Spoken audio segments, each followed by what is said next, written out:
Rouse Avenue court का जो फैसला आया उसकी दो तरह से व्याख्या हो रही, जैसे मैंने अभी अंत में कहा था। एक हो रही कि बीजेपी की नाक कटी, अब पूरी कटी थोड़ी कटी, चाइनीज मांझा से कटी कि चक्कू से कटी, उस पर विवाद हो सकता है, लेकिन कटी तो है। इसमें तो कोई मान लो गंगा जी में खड़ा हो जाए संगम नोच पे और तुलसी पत्ता हाथ में लेकर नहीं कटी तो भी नहीं मानना, कटी तो है।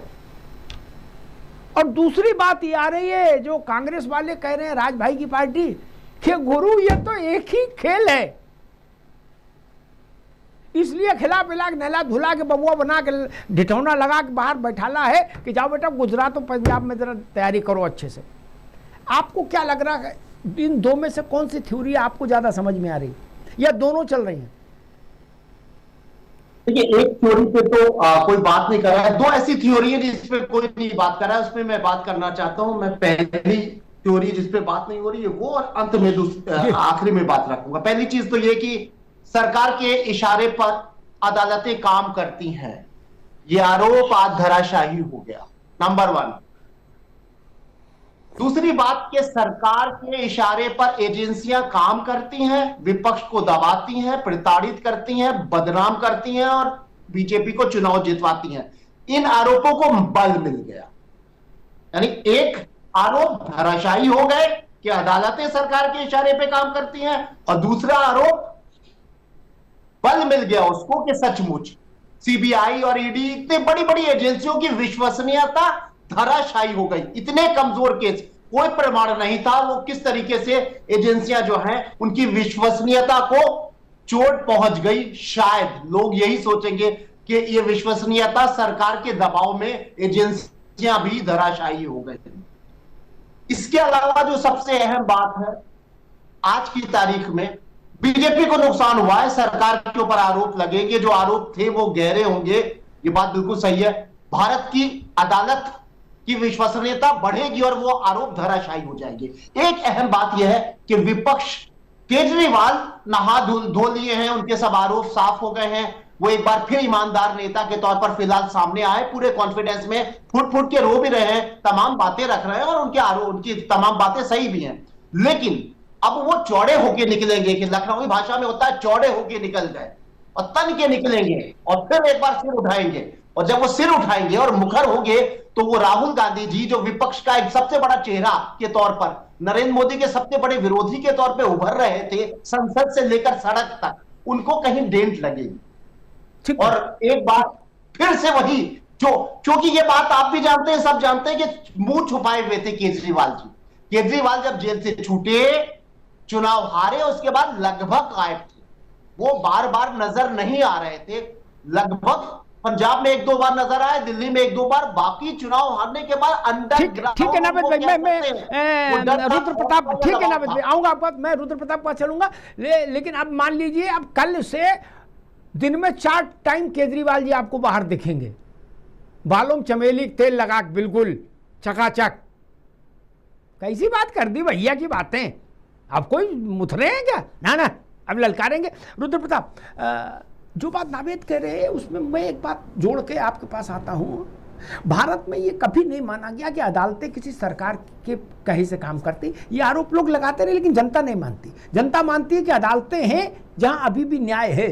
एनसीईआरटी के मामले में ऐसा रगड़ दिया कि जितनी माफी उनने चाहिए उससे ज्यादा देने में लोग भाग रहे, जिसे देखो तो माफी लेके सुप्रीम कोर्ट पहुंच रहा, कर चाचा जान बख्शो क्या। इसलिए अदालतों का डंडा मजबूत है। हाँ, लेकिन एजेंसियां सत्तारूढ़ पार्टी के इशारे पर काम करती हैं, इसमें कोई नई बात भी नहीं है। मेरे ख्याल से कोई रहस्य की बात भी नहीं है। जो कहे रहस्य की बात वो मूर्ख है। वो उन्होंने फिर पावर सर्किल को कभी नजदीक से देखा ही नहीं। और ये हम नहीं कह रहे, सुप्रीम कोर्ट लालू और मुलायम यादव के आय से अधिक मामले में वाले केस में सुप्रीम कोर्ट ऑफ इंडिया कह चुकी है कि सीबीआई का मतलब मालिक का तोता। रुद्र प्रताप, इस फैसले से क्या राजनीतिक असर पड़ेगा? कानूनी असर छोड़ दीजिए, वो वकील निपट लेंगे। राजनीतिक असर आपकी समझ में क्या है? देखिए, राजनीतिक असर यही पड़ेगा कि जो बात बार बार कही जा रही थी कि सरकार विपक्ष को दबाने के लिए एजेंसियों का प्रयोग कर रहा है, बड़े नेताओं के यहाँ ईडी के छापे या सीबीआई के छापे, उसको बल मिल जाएगा।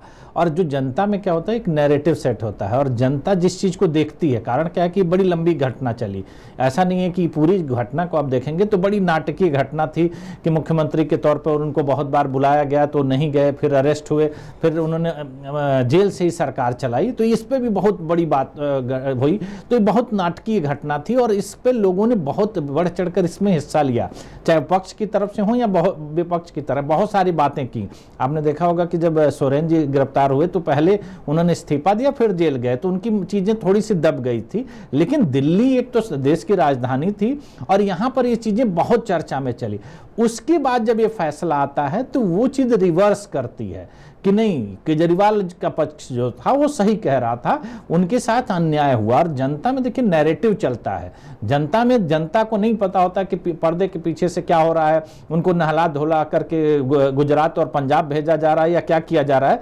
जनता ये चीज फील करती है कि क्या है, उसके साथ एक इमोशन है, और खास करके जो विक्टिम कार्ड होता है वो जनता में बहुत चलता है। आपने देखा होगा कहीं पर अगर पुलिस से झड़प हो जाती है, लाठी डंडे चल जाते हैं, खून निकल जाता है, तो जनता को लगता है कि नहीं, ये हमारे हक के लिए लड़ रहे थे, इनके साथ अन्याय हो गया। परिस्थितियां कोई भी हो, ये चीज अब काम करेगी, इसको बहुत बल मिला है। और बल इसलिए मिला है कि इसमें बहुत सारे लोग शामिल हैं। ऐसा नहीं है, वर्तमान में बहुत सारे प्रदेश हैं या बहुत सारे विपक्ष की सरकार हैं जिसपे इस तरह की कार्रवाई चल रही है, तो ये उनके लिए, जो उनके समर्थक हैं, उनको एक बल मिलेगा। जैसे अभी नावेद जी ने बताया कि 1 साल से अरविंद केजरीवाल नहीं थे, क्यों नहीं थे? क्योंकि उनके समर्थकों के अंदर वो बल नहीं मिल पा रहा था, वो डाउट फील कर रहे थे कि हो सकता है कि हमारा नेता करप्ट हो और हम इनके लिए बोलने जाएं। आप पूरे चुनाव को, दिल्ली के चुनाव को देखिए, उसके बाद की चीज है, जब आशंका हो जाती है तो आदमी खुद से डरने लगता है। वो आशंका हट गई आपके मुताबिक? वो आशंका अब हट गई। ठीक है तकी साहब, लड्डू बांटने और लड्डू खाने के अलावा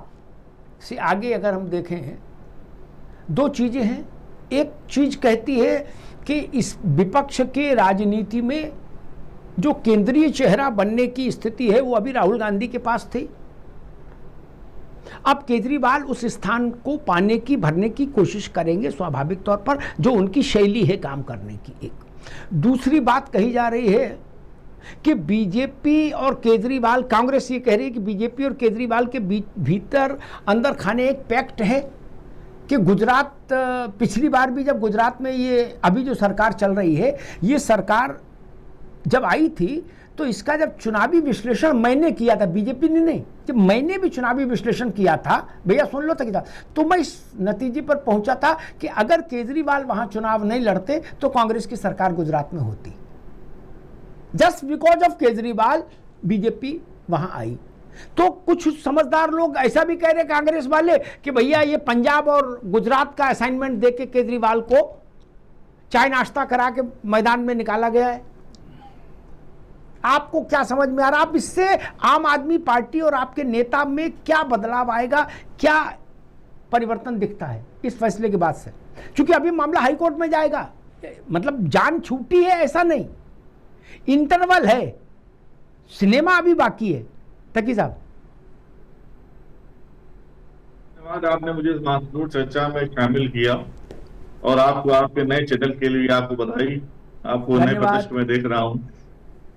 देखिए, कांग्रेस के अंदर का चोर ये बोल रहा है कि कांग्रेस कभी भी एक मजबूत प्रतिनिधि की तरह या एक मजबूत विपक्ष की तरह या उभर के नहीं सामने नहीं आई। उसने जब भी इंडिया अलायंस हुआ और जब भी कोई अलायंस हुआ, कांग्रेस के मन में हमेशा चोर रहा।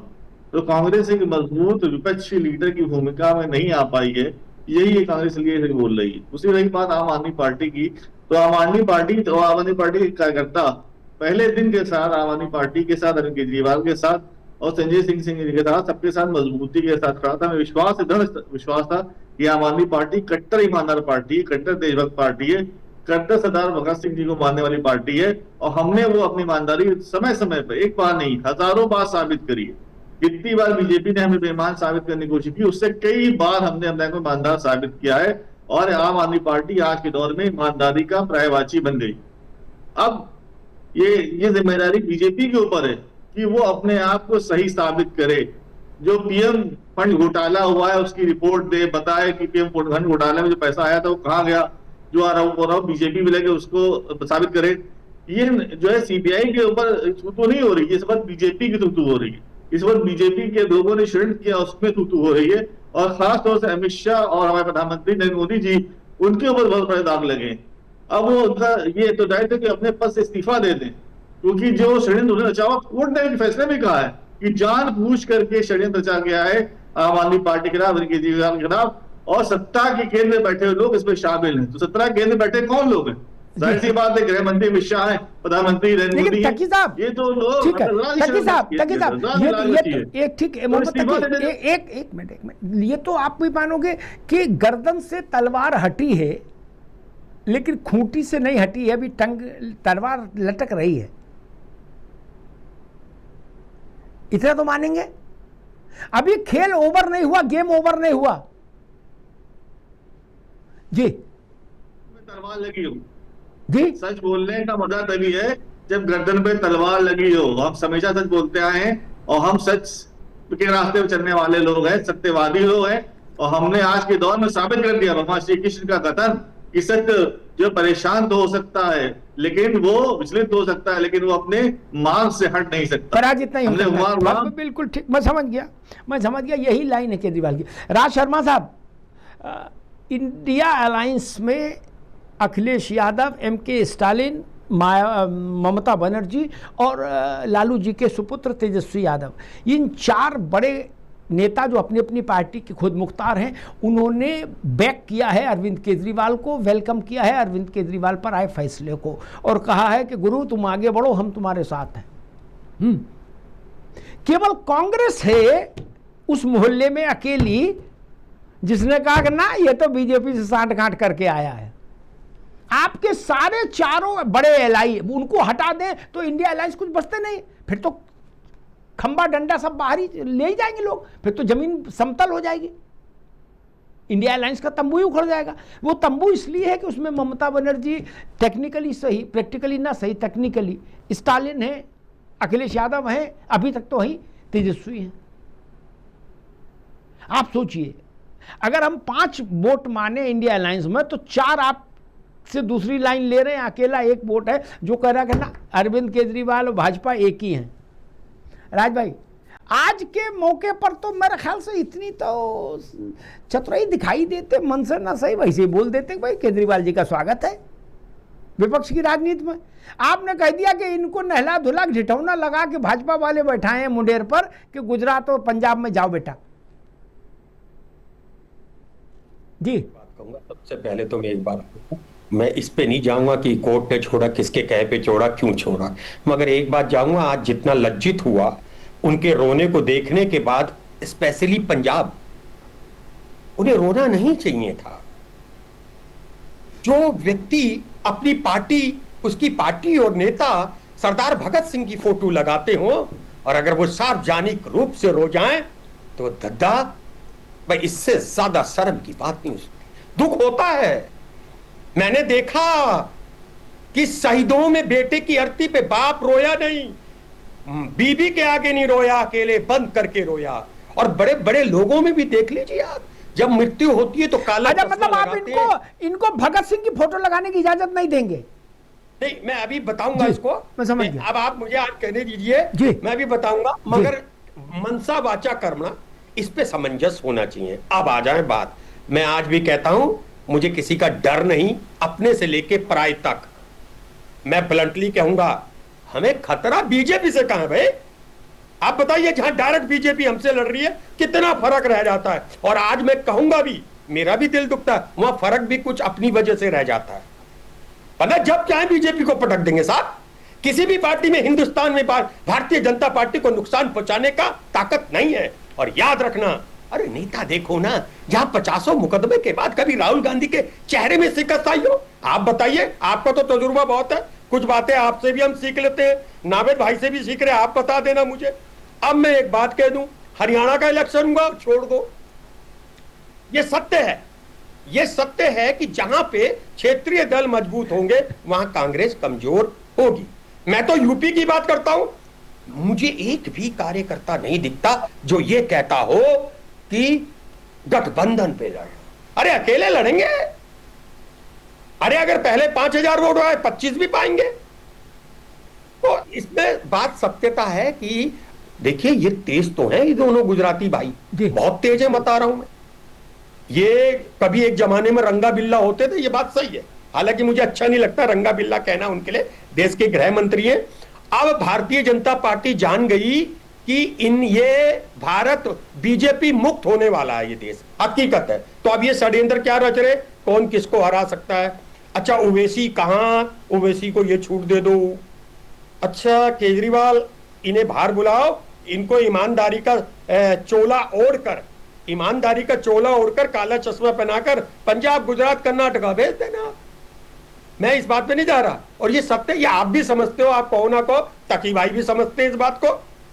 आखिर ऐसा क्या भैया बताइए, इतनी कमजोर वो कर दी पैरवी सीबीआई ने कर दी। और अभी एक कोई कह रहे थे, मैं बोला नहीं, हाँ नावेद भाई ने कहा, खैर उनकी बात क्यों, बड़े पत्रकार है, उनकी बात क्या काटे, लेकिन एक बात है, सरकार अगर चाहे तो डिसीजन तो करा सकती है, इसमें कोई नहीं डिनाई कर सकता।